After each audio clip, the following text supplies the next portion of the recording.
at a family gathering when suddenly your loved one collapses. They are unresponsive and not breathing. In that moment, knowing how to perform CPR could be the difference between life and death. We all have friends and family members we care about deeply. Learning CPR helps us want to act decisively in emergencies, potentially saving lives and giving us the confidence to help those in need. First, I'll explain what CPR is. Next, I'll walk you through the specific steps for performing CPR on adults and what an AED is. Finally, I'll explain the proper hand placement and body positioning to ensure effective chest compressions.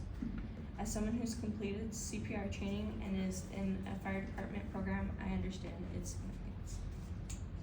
Let's begin by understanding what CPR is and when it is necessary. The American Red Cross Center states that CPR stands for cardiopulmonary resuscitation. That term, cardiopulmonary, derives from the Greek word cardia, meaning heart, and pulmonarius, meaning lung. Thus, cardiopulmonary means reviving of the heart and lungs.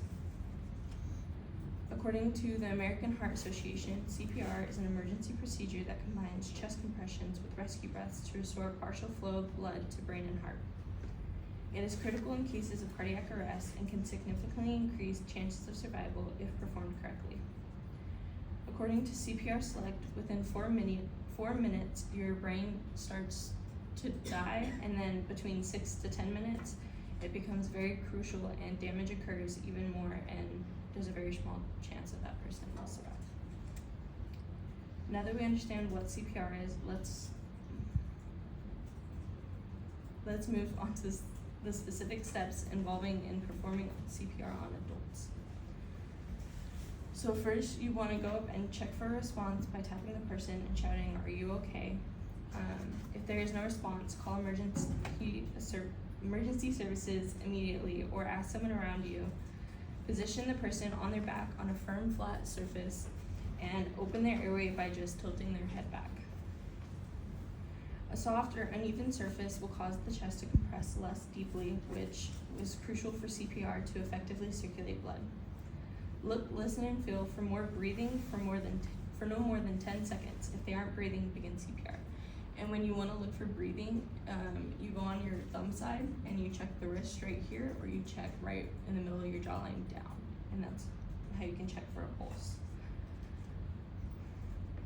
Place the heel of one hand on the center of the chest, interlock your fingers, and push down hard and fast. And so basically you would put your hands over the other, interlock your elbows, and then you would just fold one of your fingers, or one of your hands over the other.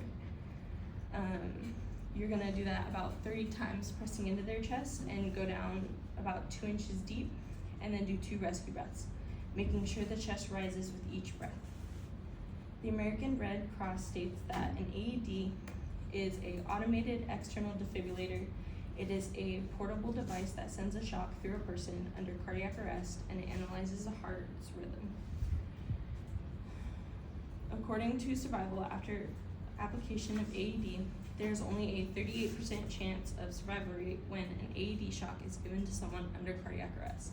Without an AED and just normal CPR, you have about a 9% chance of making it. When someone has entered cardiac arrest, you need to immediately start compressions and yell for someone to get an AED off a wall.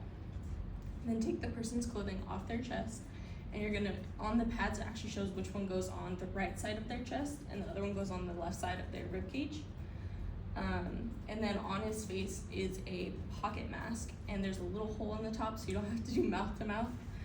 And that's actually a picture of what an AED would look like on a wall. So you just see a box like that, you take it out, and then the box on the floor, you would connect the pads to it's like a tablet. You turn it on with the power button, and then it will give you instructions what to do next, and it will say clear. It will send a shock on the person, but make sure nobody is touching the patient. And then you continue to go back to compressions. If you use the AED, you don't have to do 2 breaths. That is like the shock. And then you just do 30 compressions, and then it'll say shock until emergency services arrive. Having learned the steps of CPR and when an AED is, let's discuss the correct hand placement and body positioning with the chest compressions. Place the heel of one hand on the lower half of the sternum. Place one heel of the hand on the lower half of the person's sternum in the center of the chest. Interlock your fingers and keep your elbows straight to use your body weight. Position yourself directly above the person, ensuring your shoulders are aligned with your hands. So when doing it, you're gonna do it right between the nipples. And when you first go down, you're gonna feel the breaking of ribs and cartilage, and it feels really, really weird going up your arms, but after that it becomes a lot easier.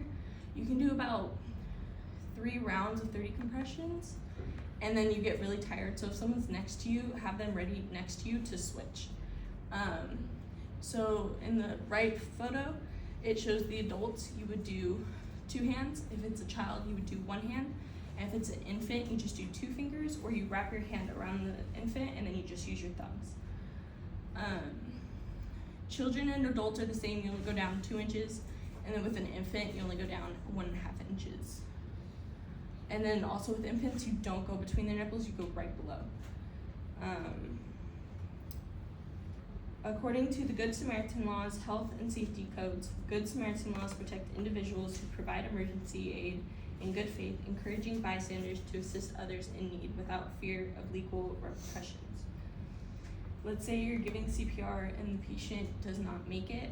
Basically, the Good Samaritan laws would protect you from being sued or liable for that patient. Today we went over what CPR is and learned the step-by-step process of performing CPR on adults and using an AED, and we discussed the correct hand placement and body positioning for effective chest compressions. Remember, in emergency, every second counts. By learning CPR, you equip yourself with the ability to save a life.